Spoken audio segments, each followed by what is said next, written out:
ਪਾਕਿਸਤਾਨ ਦੇ ambassador United nations ਕਹਿ ਰਹੇ ਨੇ ਕਿ ਇੰਡੀਆ ਵਾਟਰ ਨੂੰ ਐਜ਼ ਏ ਵੈਪਨ ਯੂਜ਼ ਕਰ ਰਿਹਾ ਹੈ।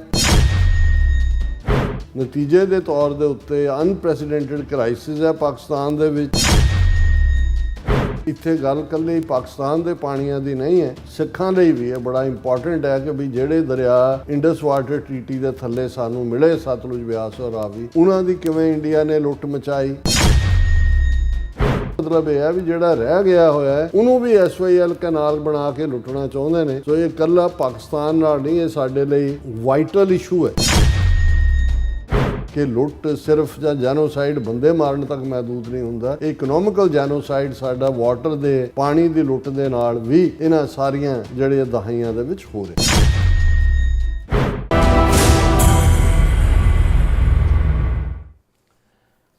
Viewers, welcome back on program. So viewers, as well as segment 'ਚ ਆਪਾਂ ਗੱਲਬਾਤ ਕਰਨ ਜਾ ਰਹੇ ਹਾਂ ਇੰਡਸ ਵਾਟਰ ਟ੍ਰੀਟੀ ਦੇ ਹਵਾਲੇ ਨਾਲ ਕਿ ਆਪਰੇਸ਼ਨ ਸਿੰਧੂਰ ਦੀ ਆੜ ਵਿੱਚ ਭਾਰਤ ਨੇ ਪਾਕਿਸਤਾਨ ਨਾਲ 1960 ਵਿੱਚ ਕੀਤਾ ਇੰਡਸ ਵਾਟਰ ਸਮਝੌਤਾ ਸਸਪੈਂਡ ਕਰ ਦਿੱਤਾ ਸੀ ਔਰ ਪਾਕਿਸਤਾਨ ਨੂੰ ਇਸ ਦਾ ਭਾਰੀ ਨੁਕਸਾਨ ਹੋ ਰਿਹਾ।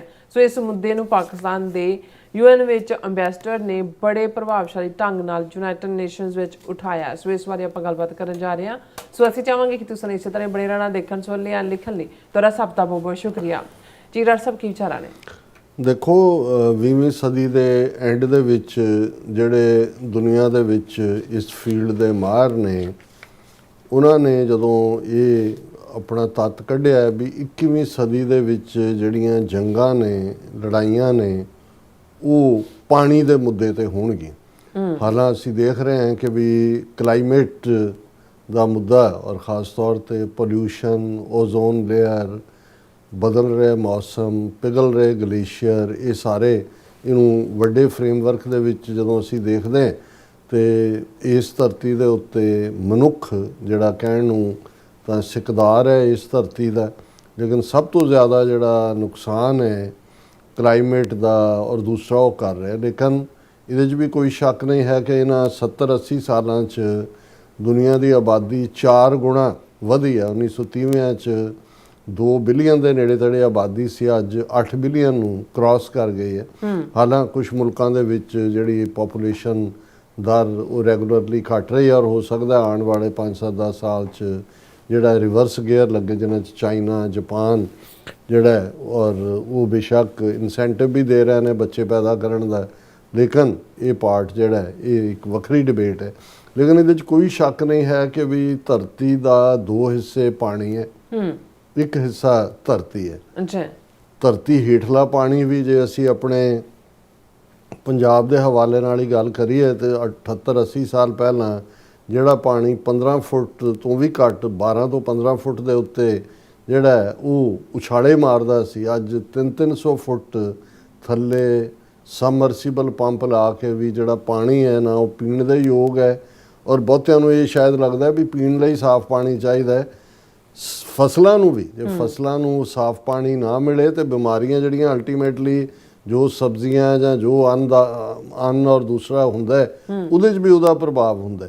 ਔਰ ਇਹਦੇ 'ਚ ਕੋਈ ਦੋ ਰਾਵਾਂ ਨਹੀਂ ਨੇ ਕਿ ਇਹ ਇੱਕ ਵੱਡੇ ਝਗੜੇ ਦਾ ਵਾਇਸ ਹੁਣ ਜਿਹੜਾ ਜੇ ਭਾਰਤ ਔਰ ਬੰਗਲਾਦੇਸ਼ ਦੇ ਬਾਵਜੂਦ ਕਿ ਇੰਡੀਆ ਨੇ ਫੌਜੀ ਤਾਕਤ ਦੀ ਵਰਤੋਂ ਕਰਕੇ ਮੁਲਕ ਬਣਾਇਆ, ਜਿਹੜਾ ਵੱਡਾ ਇਸ਼ੂ ਉਹਨਾਂ ਦੀ ਆਪਸੀ ਈਵਨ ਸ਼ੇਖ ਹਸੀਨਾ ਦੇ ਪੀਰੀਅਡ 'ਚ ਵੀ ਜਿਹੜਾ ਰਿਜ਼ੋਲਵ ਨਹੀਂ ਹੋਇਆ ਔਰ ਹੁਣ ਜਿਹੜਾ ਉਹ ਚੀਨ ਆਪਣਾ ਵੀ ਜਲਵਾ ਦਿਖਾ ਰਿਹਾ, ਤੀਸਤਾ ਰਿਵਰ ਪਾਣੀ, ਕਿਉਂਕਿ ਪਾਣੀ ਦੇ ਨਾਲ ਜੇ ਗੁਰੂ ਸਾਹਿਬ ਨੇ ਫਰਮਾਇਆ ਪਹਿਲਾ ਪਾਣੀ ਜਿਉ ਹੈ ਜਿਤ ਹਰਿਆ ਸਭ ਕੋਈ, ਪਾਣੀ ਨਾਲ ਸਭ ਕੁਝ ਜੁੜਿਆ ਹੋਇਆ ਹੈ। ਇਸੇ ਤਰ੍ਹਾਂ ਜਦੋਂ ਬਹੁਤ ਘੱਟ ਲੋਕ ਜਾਣਦੇ ਨੇ ਕਿ ਭਾਰਤ ਪਾਕਿਸਤਾਨ ਦੇ ਵਿੱਚ ਜਿਹੜਾ ਟਕਰਾਅ ਹੈ, ਕਸ਼ਮੀਰ ਦਾ ਮੁੱਦਾ ਤਾਂ ਲੇਟਰ ਜਾ ਕੇ ਖੜਾ ਹੁੰਦਾ ਜਦੋਂ ਕਿ ਭਾਰਤੀ ਸਭ ਤੋਂ ਪਹਿਲਾਂ ਜਿਹੜੀ ਜੰਗ ਹੋਣ ਵਾਲੀ ਸੀ ਜਾਂ ਟਕਰਾਅ ਵਾਲੀ ਲਾਈਨ ਸੀ ਉਹ ਪਾਣੀਆਂ ਦਾ ਮੁੱਦਾ ਸੀ।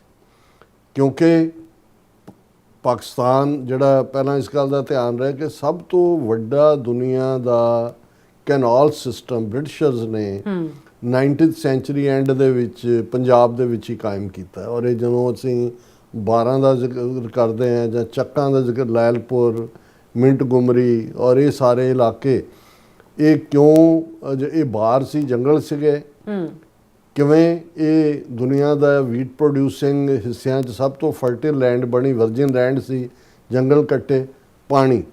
ਅੰਗਰੇਜ਼ਾਂ ਨੇ canal system 19th sanctuary and ਤੋਂ ਸ਼ੁਰੂ ਕੀਤਾ 20th ਸੈਂਚੁਰੀ ਤੱਕ, ਔਰ ਇੱਧਰਲੇ ਪੰਜਾਬ ਦੇ ਹੀ ਬਹੁਤ ਸਾਰੇ ਉੱਠ ਕੇ ਉੱਧਰ ਗਏ। ਜਿਹੜੇ ਲੋਕ ਉੱਥੋਂ ਦੇ ਓਰੀਜਨਲ ਵਾਸੀ ਸੀ, ਜਿਨ੍ਹਾਂ ਨੂੰ ਜੰਗਲੀ ਕਿਹਾ ਜਾਂਦਾ ਸੀ ਕਿਉਂਕਿ ਜੰਗਲ ਦੇ ਰਹਿਣ ਵਾਲੇ ਨੇ, ਉਹਨਾਂ ਦੇ ਨਾਲ ਵੀ ਕਨਫਲਿਕਟ ਹੋਏ। ਇੱਕ ਵੱਖਰੀ ਕਹਾਣੀ ਹੈ ਕਿ ਇਹਨਾਂ ਨੇ ਕਿਵੇਂ 12 ਆਬਾਦ ਕੀਤੀਆਂ, ਔਰ ਜ਼ਾਹਰ ਸੀ ਪਾਣੀ ਉਹਦਾ ਬੇਸਿਕ ਪਾਰਟ ਸੀ। ਔਰ ਜਿਹੜਾ ਕਨਾਲ ਸਿਸਟਮ ਫਿਰ ਦਰਿਆਵਾਂ ਦੇ ਉੱਤੇ ਜਦੋਂ ਬੰਨ੍ਹ ਬਣਾਏ ਗਏ, ਹਾਲਾਂ ਭਾਖੜਾ ਡੈਮ ਲੇਟਰ ਬਣਿਆ, ਲੇਕਿਨ 47 ਤੱਕ ਪਹੁੰਚਦੇ ਆ ਸਾਰਾ ਜਿਹੜਾ ਸਰਵੇ ਵਗੈਰਾ ਬ੍ਰਿਟਿਸ਼ ਪੀਰੀਅਡ ਦਾ ਹੋਇਆ ਸੀ। ਹੈਡਵਰਕਸ ਬਣਾਏ ਗਏ, ਡੈਮ ਤਾਂ ਬਾਅਦ ਦੀ ਗੱਲ ਹੈ। ਉਹ 47 ਤੋਂ ਪਹਿਲਾਂ ਜੇ ਸਤਲੁਜ ਦੇ ਹਵਾਲੇ ਨਾਲ ਸੀ ਤੇ ਉਹ ਫਿਰੋਜ਼ਪੁਰ ਹੈਡਵਰਕਸ ਸੀ, ਰਾਵੀ ਦੇ ਹਵਾਲੇ ਨਾਲ ਮਾਧੋਪੁਰ ਹੈਡਵਰਕਸ। ਔਰ ਇਹਨਾਂ ਨੇ ਕਿਉਂਕਿ ਪਾਕਿਸਤਾਨ ਲੋਅਰ ਰਾਈਪੇਰੀਅਨ ਪੰਜਾਬ, ਜਿਹਦਾ ਨਾਂ ਹੀ ਪੰਜਾਬ ਆਪ ਪਾਣੀ ਨੂੰ ਕਹਿੰਦੇ ਨੇ ਫਾਰਸੀ 'ਚ, ਦਰਿਆਵਾਂ 'ਚੋਂ ਨਿਕਲਿਆ, ਸਤਲੁਜ, ਬਿਆਸ, ਰਾਵੀ, ਝਨਾਹ, ਜੇਹਲਮ। ਔਰ ਉਹਦੇ 'ਚ ਸਤਲੁਜ ਚਾਈਨਾ 'ਚੋਂ ਨਿਕਲਦਾ, ਤਿੱਬਤ ਤੋਂ, ਰਾਵੀ, ਬਿਆਸ ਹਿਮਾਚਲ ਦੀਆਂ ਪਹਾੜੀਆਂ 'ਚੋਂ, ਔਰ ਝਨਾਹ, ਜੇਹਲਮ ਇੱਧਰ ਕਸ਼ਮੀਰ ਵਾਲੇ ਪਾਸਿਓਂ। ਇੰਡਸ ਦਾ ਕਾਫੀ ਹਿੱਸਾ ਜਿਹੜਾ ਹੈ ਉਹ ਪਾਕਿਸਤਾਨ ਔਰ ਦੂਸਰੇ ਹਿੱਸੇ ਉਹਨੂੰ ਵੀ ਥੋੜ੍ਹਾ ਬਹੁਤ ਟੱਚ ਕਰਦਾ, ਇੱਧਰਲੇ ਭਾਰਤੀ ਕਬਜ਼ੇ ਵਾਲੇ ਕਸ਼ਮੀਰ ਨੂੰ। ਹੁਣ ਜ਼ਾਹਰ ਹੈ ਵੀ ਇਹਨਾਂ ਨੇ ਹੈਡਵਰਕਸ ਦੇ ਉੱਤੇ ਬੰਦ ਕਰਤੇ, ਔਰ ਉਦੋਂ ਇਹ ਜਿਹੜਾ ਪਹਿਲਾ ਕਨਫਲਿਕਟ ਇਸ ਦੇ ਉੱਤੇ ਹੋਇਆ। ਬਾਅਦ ਦੇ ਵਿੱਚ ਵਰਲਡ ਬੈਂਕ ਇਨਵੋਲਵ ਹੋਇਆ। ਵਰਲਡ ਬੈਂਕ ਅਮਰੀਕਾ ਦੀ ਇਨਵੋਲਵਮੈਂਟ ਦਾ ਮਤਲਬ ਸੀ ਅਮਰੀਕਾ ਦੀ ਇਨਵੋਲਵਮੈਂਟ 1960 ਦੇ ਤੱਕ ਪਹੁੰਚਦੇ ਆ, ਜਿਹਦੇ ਜਦੋਂ ਕਿ ਜਵਾਹਰ ਲਾਲ ਨਹਿਰੂ ਪ੍ਰਾਈਮ ਮਿਨਿਸਟਰ ਹੈ। ਉਦੋਂ ਪਾਕਿਸਤਾਨ ਦੀ ਰਾਜਧਾਨੀ ਇਸਲਾਮਾਬਾਦ ਨਹੀਂ ਸੀ ਅਜੇ ਬਣਿਆ, ਇਹ ਤਾਂ ਬਾਅਦ ਸ਼ਹਿਰ ਬਣਾਇਆ, ਜਿਵੇਂ ਚੰਡੀਗੜ੍ਹ ਬਾਅਦ 'ਚ ਬਣਿਆ। ਕਰਾਚੀ ਸੀ। 1960 ਦੇ ਵਿੱਚ ਇੰਡਸ ਵਾਟਰ ਟਰੀਟੀ ਹੋਈ, ਜਿਹਦੇ 'ਚ ਲਈ ਨਹਿਰੂ ਜਿਹੜਾ ਹੈ ਉਹ ਫਲਾਈ ਕਰਕੇ ਕਰਾਚੀ ਗਿਆ, ਦਸਤਖਤ ਕੀਤੇ। ਅਯੂਬ ਖਾਨ ਨੇ ਉਦੋਂ ਤੱਕ ਪਾਵਰ ਲੈ ਉਹਨਾਂ ਦੇ ਵਿਚਾੜੇ, ਔਰ ਉਹਦਾ ਰਫਲੀ ਅਸੀਂ ਅੱਗੇ ਵੀ ਜ਼ਿਕਰ ਕੀਤਾ ਹੈ।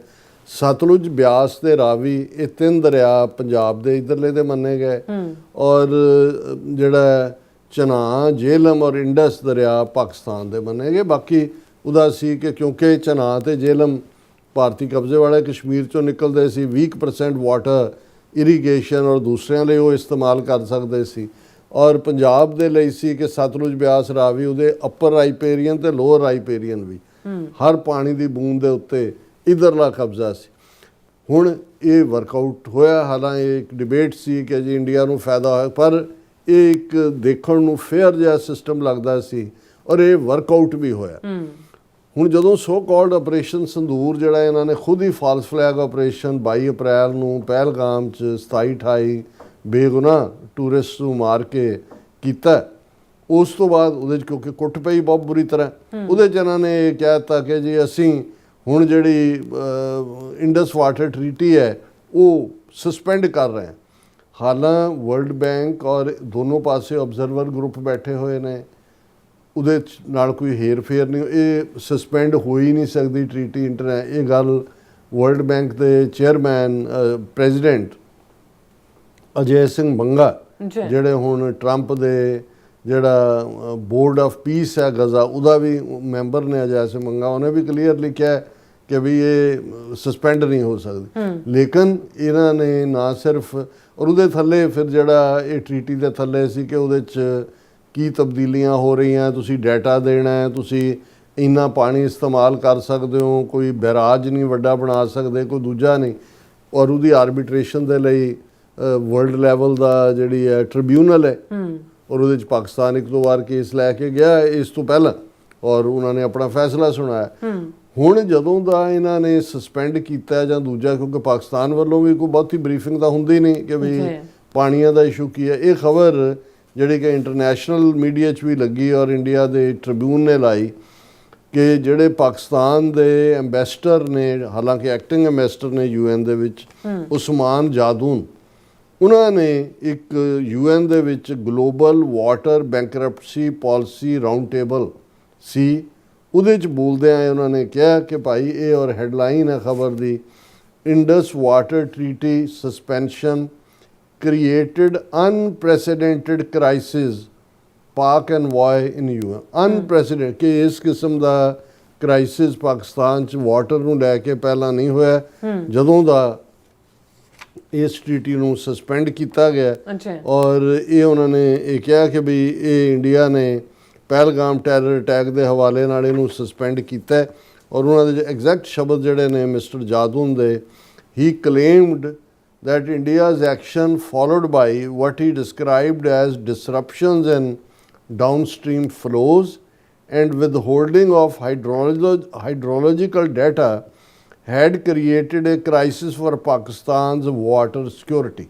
ਕਿਉਂਕਿ ਜਿਹੜਾ ਹਾਈਡਰੋਲੋਜੀਕਲ ਡਾਟਾ ਉਹ ਵੀ ਸ਼ੇਅਰ ਨਹੀਂ ਕਰ ਰਹੇ, ਉਹਨਾਂ ਨੇ ਕਿਹਾ ਜੀ ਪਾਕਿਸਤਾਨ ਦੀ ਜਿਹੜੀ ਵਾਟਰ ਸਿਕਿਉਰਿਟੀ ਹੈ ਉਹਦੇ ਲਈ ਵੱਡਾ ਖਤਰਾ ਹੈ। He asserted that the treaty remained legally intact and did not permit unilateral suspension while accusing India of weaponizing water. ਇਹ ਪਾਕਿਸਤਾਨ ਦੇ ਐਮਬੈਸਡਰ ਯੂਨਾਈਟਿਡ ਨੇਸ਼ਨਸ ਕਹਿ ਰਹੇ ਨੇ ਕਿ ਇੰਡੀਆ ਵਾਟਰ ਨੂੰ ਐਜ਼ ਏ ਵੈਪਨ ਯੂਜ਼ ਕਰ ਰਿਹਾ ਹੈ। ਨਤੀਜੇ ਦੇ ਤੌਰ ਦੇ ਉੱਤੇ ਅਨਪ੍ਰੈਸੀਡੈਂਟਡ ਕ੍ਰਾਈਸਿਸ ਹੈ ਪਾਕਿਸਤਾਨ ਦੇ ਵਿੱਚ ਔਰ ਇਹ ਜਿਹੜਾ ਹੈ ਉਹਨਾਂ ਨੇ ਉਸ ਦੇ ਉੱਤੇ ਕਾਫੀ ਜ਼ੋਰਦਾਰ ਆਪਣੇ ਕੇਸ ਦੀ ਵਜ਼ਾਹਤ ਕੀਤੀ। ਸੋ ਅਸੀਂ ਸਮਝਦੇ ਹਾਂ ਕਿ ਵੀ ਇਹ ਜ਼ਰੂਰੀ ਹੈ ਕਿ ਇੱਥੇ ਗੱਲ ਇਕੱਲੇ ਪਾਕਿਸਤਾਨ ਦੇ ਪਾਣੀਆਂ ਦੀ ਨਹੀਂ ਹੈ, ਸਿੱਖਾਂ ਲਈ ਵੀ ਇਹ ਬੜਾ ਇੰਪੋਰਟੈਂਟ ਹੈ ਕਿ ਵੀ ਜਿਹੜੇ ਦਰਿਆ ਇੰਡਸ ਵਾਟਰ ਟ੍ਰੀਟੀ ਦੇ ਥੱਲੇ ਸਾਨੂੰ ਮਿਲੇ, ਸਤਲੁਜ, ਬਿਆਸ ਔਰ ਰਾਵੀ, ਉਹਨਾਂ ਦੀ ਕਿਵੇਂ ਇੰਡੀਆ ਨੇ ਲੁੱਟ ਮਚਾਈ। ਜੇ ਇਹਨਾਂ ਤਿੰਨਾਂ ਦਰਿਆਵਾਂ 'ਚ ਅੱਜ ਤੋਂ 50 ਸਾਲ ਪਹਿਲਾਂ ਜਦੋਂ ਕੈਲਕੂਲੇਟ ਕੀਤਾ ਗਿਆ ਸੀ ਕਿ 16.5 ਮਿਲੀਅਨ ਏਕੜ ਫੁੱਟ ਪਾਣੀ ਟੋਟਲ ਸਤਲੁਜ, ਬਿਆਸ, ਰਾਵੀ ਦਾ ਹੈ, ਔਰ ਕਿਵੇਂ ਨਹਿਰੂ ਨੇ ਯੂਨੀਲੈਟਰਲੀ ਪਹਿਲਾਂ ਹੀ ਜਿਹੜਾ ਇਹ ਟ੍ਰੀਟੀ ਤੋਂ ਪਹਿਲਾਂ ਹੀ ਦਿਨ ਰਾਤ ਇੱਕ ਕਰਕੇ ਰਾਜਸਥਾਨ ਨਹਿਰ, ਜਿਹਦਾ ਨਾਮ ਇੰਦਰਾ ਗਾਂਧੀ ਨਹਿਰ ਰੱਖਿਆ, ਉਹ ਬਣਵਾਈ ਔਰ ਇਹ ਟ੍ਰੀਟੀ ਤੋਂ ਬਾਅਦ 8.5 ਮਿਲੀਅਨ ਏਕੜ ਫੁੱਟ ਪਾਣੀ ਰਾਜਸਥਾਨ ਨੂੰ ਬਿਨਾਂ ਕੁਛ ਲਿਆ, ਇੱਕ ਜਿਹਨੂੰ ਕਹਿੰਦੇ ਨੇ ਫੁੱਟੀ ਕੌਡੀ ਵੀ ਉਹ ਪੇ ਨਹੀਂ ਕਰਦੇ, ਉਹ ਅੱਧਿਓਂ ਜ਼ਿਆਦਾ। ਹਾਲਾਂਕਿ ਰਾਜਸਥਾਨ ਰਾਈਪੇਰੀਅਨ ਸਟੇਟ ਨਹੀਂ ਹੈ, ਸਤਲੁਜ, ਬਿਆਸ, ਰਾਵੀ ਦੇ ਕੰਢੇ ਤੇ ਨਹੀਂ ਹੈ, ਤੇ ਜਿਹੜਾ 8 ਮਿਲੀਅਨ ਏਕੜ ਫੁੱਟ ਬਚਿਆ ਉਹਦੇ ਚੋਂ 3.5 ਮਿਲੀਅਨ ਏਕੜ ਫੁੱਟ ਪਾਣੀ ਹਰਿਆਣੇ ਨੂੰ। ਹਰਿਆਣਾ ਠੀਕ ਹੈ ਪੰਜਾਬ ਦਾ ਹਿੱਸਾ ਸੀ 1966 ਤੱਕ, ਪਰ ਇਹਨਾਂ ਤਿੰਨਾਂ ਦਰਿਆਵਾਂ ਦੇ ਕੰਢੇ ਨਹੀਂ ਹੈ, ਰਾਈਪੇਰੀਅਨ ਨਹੀਂ ਹੈ। ਤੇ ਜੇ ਰਾਈਪੇਰੀਅਨ ਨਾ ਹੋਣ ਕਰਕੇ ਇਹ ਕਹਿਣਾ ਹੈ ਕਿ ਜੀ ਕਿਉਂਕਿ ਪਹਿਲਾਂ ਪੰਜਾਬ ਦਾ ਸੀ ਤੇ ਹੁਣ ਯਮਨਾ ਹਰਿਆਣਾ 'ਚੋਂ ਵਗਦੀ ਹੈ, ਪੰਜਾਬ ਉਹਦਾ ਰਾਈਪੇਰੀਅਨ ਨਹੀਂ ਹੈ, ਪਰ ਯਮਨਾ ਦੇ ਪਾਣੀ ਤੇ ਸਾਰੇ ਤੇ ਕੰਟਰੋਲ ਹਰਿਆਣੇ ਦਾ ਹੈ। ਜੇ ਤੁਸੀਂ ਪੰਜਾਬ ਦੇ ਦਰਿਆਵਾਂ 'ਚੋਂ ਉਹਨੂੰ ਦੇਣਾ 3.5, ਫਿਰ ਯਮਨਾ 'ਚੋਂ ਪੰਜਾਬ ਨੂੰ। ਸੋ ਕਹਿਣ ਦਾ ਮਤਲਬ ਇਹ ਹੈ ਵੀ ਜਿਹੜਾ ਰਹਿ ਗਿਆ ਹੋਇਆ ਹੈ ਉਹਨੂੰ ਵੀ SYL ਕੈਨਾਲ ਬਣਾ ਕੇ ਲੁੱਟਣਾ ਚਾਹੁੰਦੇ ਨੇ। ਸੋ ਇਹ ਇਕੱਲਾ ਪਾਕਿਸਤਾਨ ਨਾਲ ਨਹੀਂ, ਇਹ ਸਾਡੇ ਲਈ ਵਾਈਟਲ ਇਸ਼ੂ ਹੈ। ਖਾਲਿਸਤਾਨ ਦੀ ਜੇ ਸ਼ਾਹਰਾਗ ਹੈ ਤਾਂ ਉਹ ਪਾਣੀ ਹੈ, ਜੇ ਪਾਣੀ ਨਾ ਹੋਏਗਾ ਤੇ ਹੋਰ ਤਾਂ ਉੱਥੇ ਕੋਈ ਸੋਨਾ ਚਾਂਦੀ, ਕੋਈ ਹੋਰ ਤਾਂ ਉੱਥੋਂ ਧਾਤੂਆਂ ਨਹੀਂ ਨਿਕਲਦੀਆਂ ਜ਼ਮੀਨ 'ਚੋਂ। ਸੋ ਇਹ ਬੜਾ ਇੰਪੋਰਟੈਂਟ ਹੈ ਵੀ ਸਿੱਖ ਕੌਮ ਵੀ ਇਸ ਗੱਲ ਵੱਲ ਧਿਆਨ ਰਹੇ ਕਿ ਲੁੱਟ ਸਿਰਫ ਜਾਂ ਜੈਨੋਸਾਈਡ ਬੰਦੇ ਮਾਰਨ ਤੱਕ ਮਹਿਦੂਦ ਨਹੀਂ ਹੁੰਦਾ, ਇਹ ਇਕਨੋਮਿਕਲ ਜੈਨੋਸਾਈਡ ਸਾਡਾ ਵਾਟਰ ਦੇ ਪਾਣੀ ਦੀ ਲੁੱਟ ਦੇ ਨਾਲ ਵੀ ਇਹਨਾਂ ਸਾਰੀਆਂ ਜਿਹੜੇ ਦਹਾਈਆਂ ਦੇ ਵਿੱਚ ਹੋ ਰਿਹਾ। ਜੀ ਡਾਕਟਰ ਸਾਹਿਬ ਤੁਹਾਡਾ ਬਹੁਤ ਬਹੁਤ ਸ਼ੁਕਰੀਆ। ਸੋ ਥਲੇ ਇੱਕ ਵਿਊਅਰਸ ਤੁਸੀਂ ਕਿਤੇ ਨਹੀਂ ਜਾਣਾ, ਮਿਲਦੇ ਹਾਂ ਆਫਟਰ ਦਿਸ ਸ਼ਾਰਟ ਬ੍ਰੇਕ।